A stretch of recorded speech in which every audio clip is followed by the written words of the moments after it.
and because of how good he was, they wanted to turn him pro. Yeah, and he did. He turned professional the following year, 19 years old, and he stormed his way through the heavyweight ranks. He was just an animal, basically. He shot through everybody in sort of more or less the first round. I think there was one fight, which was the Larry Sims fight, where it went for 3 rounds. But other than that, he literally blasted everybody out all the way up until he fought James Tillis. But during that time, obviously, Cuss had passed away, so he only ever got to see him. I think it was up to the Sterling Benjamin fight when he knocked him out in the first round, which was Mike Tyson's 11th win. And that was when Cuss died. But thankfully, with Cuss, he had obviously brought in, as I mentioned earlier, with Jim Jacobs and Bill Clayton, who were, they were successful in advertising. And I think Jim Jacobs was an ex-handball champion. But they were close friends of Cuss's. And they established a company called The Big Fights. If I remember rightly, I think a lot of their old fight films are actually on YouTube. I think there's a lot of them on YouTube, but it was where Tyson picked up. He would watch the old reels of the old fights, and that was where he found a love for boxing history as well. Mike Tyson in his early days, I'm sure he probably still does. So he had some old footage that Cuss had, and Bill Clayton and Jim Jacobs, and that was where he got the idea as well in those films to come out in the old fashioned black robe and just the black shorts. You think about the 80s. The 80s was known to be quite colourful, and it was good on the eye, wasn't it? In terms of what people wear, they'd wear all sorts of crazy stuff, all the tassels and everything else. But Tyson, he liked the old school stuff, and he liked the way the old school fighters fought, and that was what he tried to adopt with head low and good head movement and try and blast people out. And that's where he got the idea to have the old black shorts. Yeah, so he started his career relatively successful, of course. 1985 consisted of literally a fight nearly every single month of the year, which was, again, we spoke about this a few weeks ago on one of the Legendary Nights episodes. You don't really see a lot of fighters fighting that many times in the first year of the pro career, especially in this day and age. But obviously Tyson, absolutely ridiculous when he fought in 1985.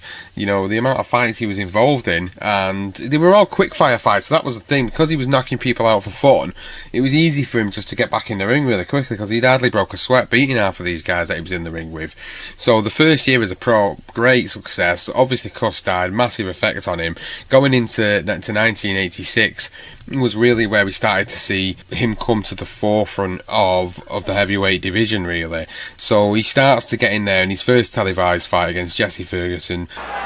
Tyson's making a mistake by letting himself get this close to Ferguson. He must maintain a little bit of distance so that he's going to take a point. He's disqualifying him.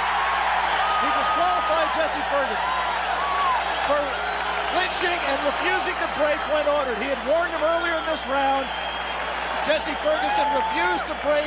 The referee, Louis Rivera, disqualified him. And ironically, that breaks Mike Tyson's KO string.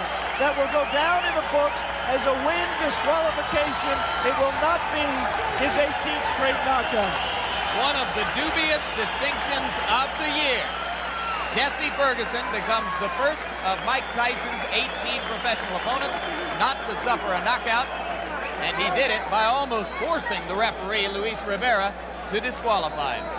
Beats Jesse Ferguson, and then, as you say, fights James Quick Tillis in May 1986, and he was the first person to take Tyson the distance. And then we get to one of your good old favourite opponents of Mike Tyson's, Mitch Green. And the story of Mitch Green, tell it again. Oh, Mitch Green, he's just an absolutely awesome character. I do love Mitch.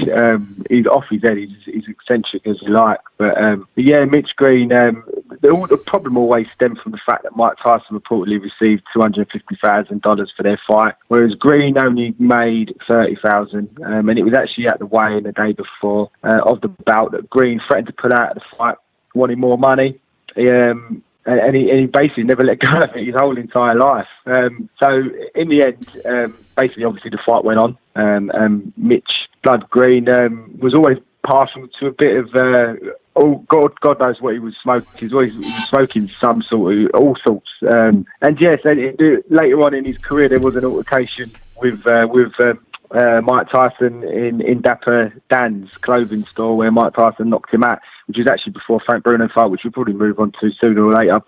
And that was where he broke his hand by punching Mitch Green, who basically confronted him in the shop, and he got literally sparked out. He had a massive shiner, and it was printed all over the press in New York, in front of every newspaper the next day. And Mike Tyson actually broke his hand. He had to postpone the fight with Bruno, but Mitch would never let it go, and he was he's a colourful character. I don't find anyone, have a look at the fight. I mean, he takes Tyson a distance as his claim to fame, but just Mitch Green in general, with his eccentric self and some of his bizarre videos that you can find on YouTube of Mitch Green, but colourful character, and one I just always find him really funny and engrossing, basically. But yeah, Tyson went the distance for the second time after Tillis against Mitch Green. So then he moves on in his career, and in 1986 he actually contested in 12 bouts before he moved on to fight for his first world title. But in the midst of them bouts, he fought the son of the legendary Joe Frazier, Marvis Frazier,